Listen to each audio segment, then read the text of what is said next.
Each of the panelists gets 2 minutes to sum up. Jim McGregor. Yeah, I don't really know what there is to add to this other than we really haven't been talking about the Chinese people at all.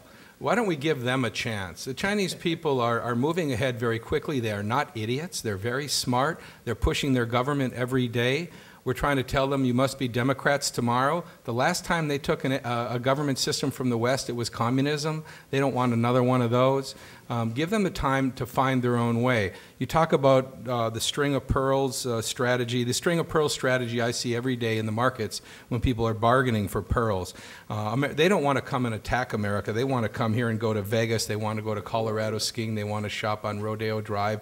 The Chinese are joining the world. This is not a country run by monsters who are out to take over the United States. They just want to be somebody in the world. And if we handle them with some skill and some sympathy, but also tough, where they are violating international rules like proliferation and intellectual property rights, the U.S. and China can have a very good relationship. I would just like to say, please, do not tell Secretary Gates that that Mr. Pillsbury, who works at the Department of Defense, has asked you to vote against America tonight. America can handle China.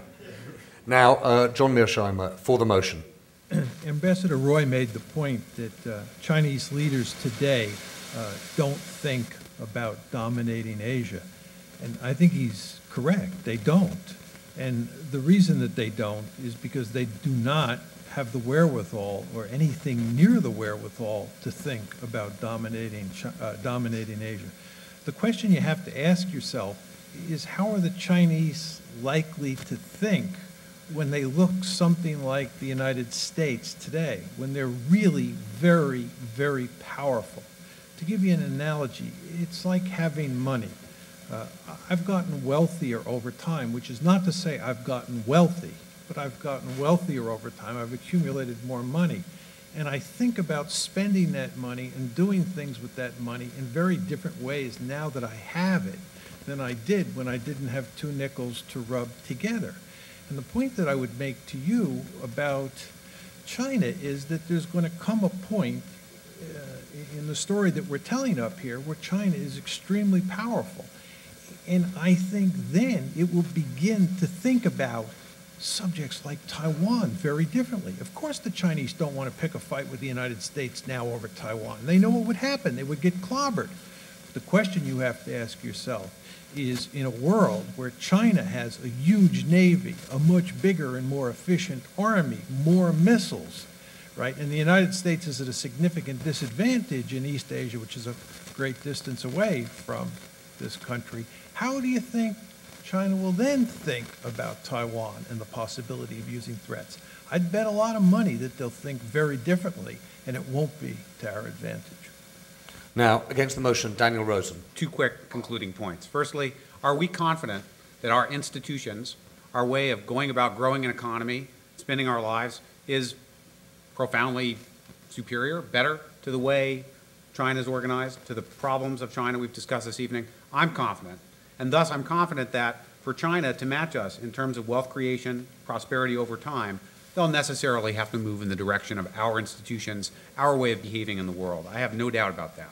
Secondly, the problems that are existential in nature, that really threaten our welfare today, are no longer realist in nature.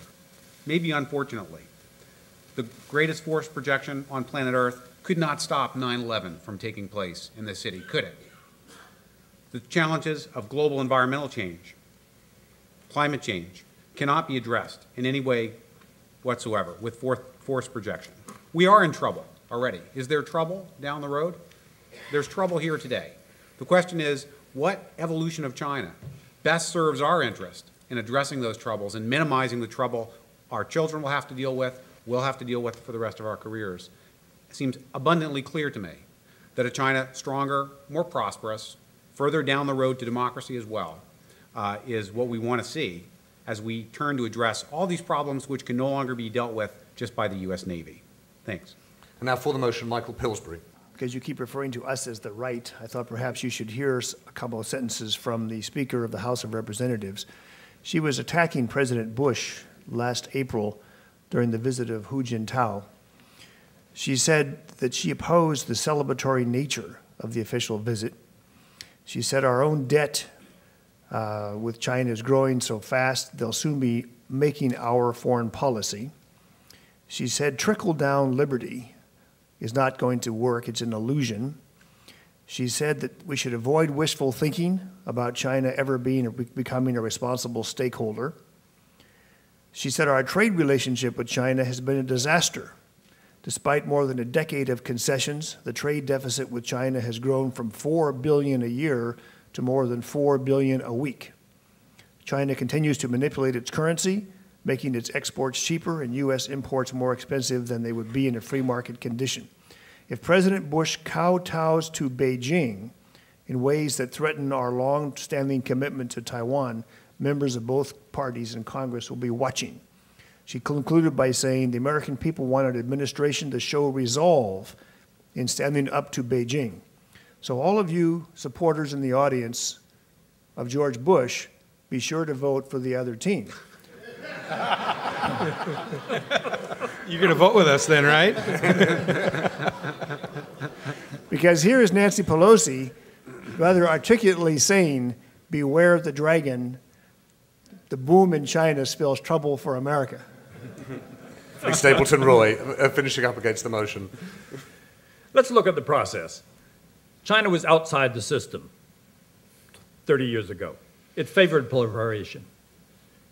We have had trouble with China every stage of the process, but it's been moving toward becoming a more responsible part of the international community. It signed the Nuclear Non-Proliferation Treaty in 1992. It signed the Comprehensive Test Ban Treaty 2 years later. It now cooperates with the Missile Technology Control Regime. We've sanctioned them in various ways at every stage of this process. China has improved, but it has been troublesome. So it's not easy to deal with China, but look at the trend. Look at Asia. Asia is the one country in the one region of the world where every authoritarian system that has gone through 30 to 40 years of rapid economic development has stayed open to the outside world, has been embedded in the global economic system, and has had friendly relations with the United States, has moved from authoritarian systems of government to representative forms of government. No exceptions. South Korea, Taiwan, Thailand, Indonesia. China's only part way along that. It's a strategic gamble. If China doesn't become wealthier, it's not going to become democratic.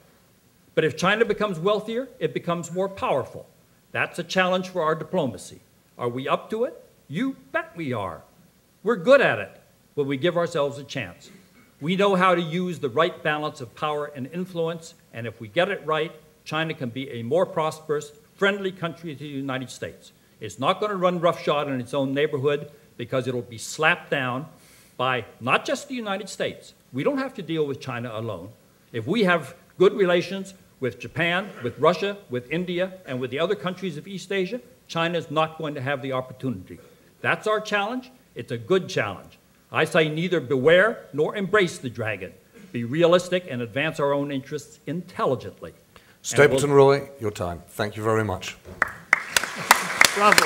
And finally, for the motion, Bill Gertz. And the debate we're having tonight, I think, is reflective of a debate that's currently going on at the highest levels of the U.S. government.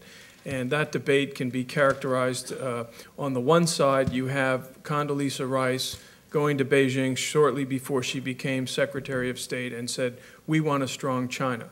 On the other side of the debate are people in the national security community, the Pentagon, who say, wait a minute, there are so many unknowns about China. We don't know what takes place. We don't know. When we have all of these military exchanges that Mike Pillsbury talks about, one of the first questions is, what is the extent of the military buildup of China?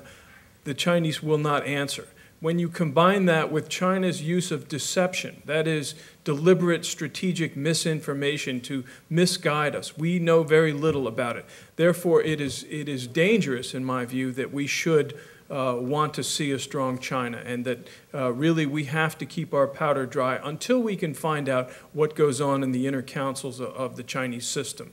And for that reason, I urge you to vote for the motion tonight.